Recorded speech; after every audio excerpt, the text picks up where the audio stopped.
మానసిక వికలాంగుల కొరకు భవిత భవనాన్ని నిర్మించడానికి వారు అదే గ్రౌండ్లో ప్లేస్ని అచీవ్ చేసుకోవడం ఇటు విద్యార్థులకు అటు గ్రామస్తులందరికీ కూడా అది నచ్చడం లేదు.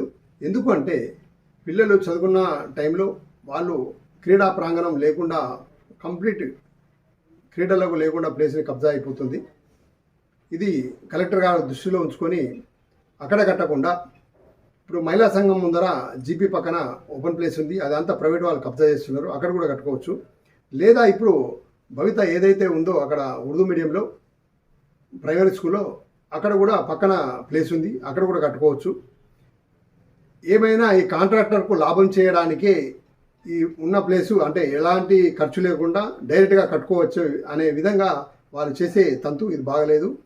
పిల్లలకు ఆటలకు ఆడడానికి వారికి ఆహ్లాదకరమైన ఈ గ్రౌండ్ని కంప్లీట్ కబ్జా చేస్తూ ఇష్టం విధంగా మీరు కట్టడం ఇది మంచిది కాదు. గ్రామంలో ఉన్న నాయకులకు కూడా చిత్తశుద్ధి లేదని చెప్పాలి. పిల్లలను పట్టించుకోరు. గ్రామంలో ఏ విధమైన విద్య ఉంది, అక్కడ భవనాలు ఏ విధంగా నిర్మిస్తున్నారు, ఆ పిల్లలకు ఆడుకోవడానికి గ్రౌండ్ ఉందా లేదా అని ఎవరు గ్రహించడం లేదు. చూడండి, ఎక్కడ పడితే అక్కడ ఇప్పుడు కన్స్ట్రక్షన్లు అన్నీ ఉన్నాయి. ఈ విధంగా కన్స్ట్రక్షన్లు కడితే పిల్లలు ఎక్కడ ఆడుకుంటారు? అస్తమానం చదువు అంటే వాళ్ళకు ఆటలు ఆడడానికి గ్రౌండ్ లేకపోతే వాళ్ళకు మానసిక ఒత్తిడి ఎక్కువవుతుంది.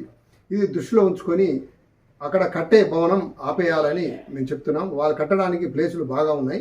ఆ ప్లేసులు కాంట్రాక్టర్కు లాభం చేకూర్చేందుకే ఇక్కడ ప్లేస్ విశాలంగా ఉంది, గ్రౌండ్ బాగుంది, దాంట్లో కట్టేసుకుంటే ఆయనకు డబ్బులు బాగా మిగులుతాయని వాళ్ళు అట్లా చేస్తున్నారు. ఇలాంటి పనులు చేసుకోవద్దు.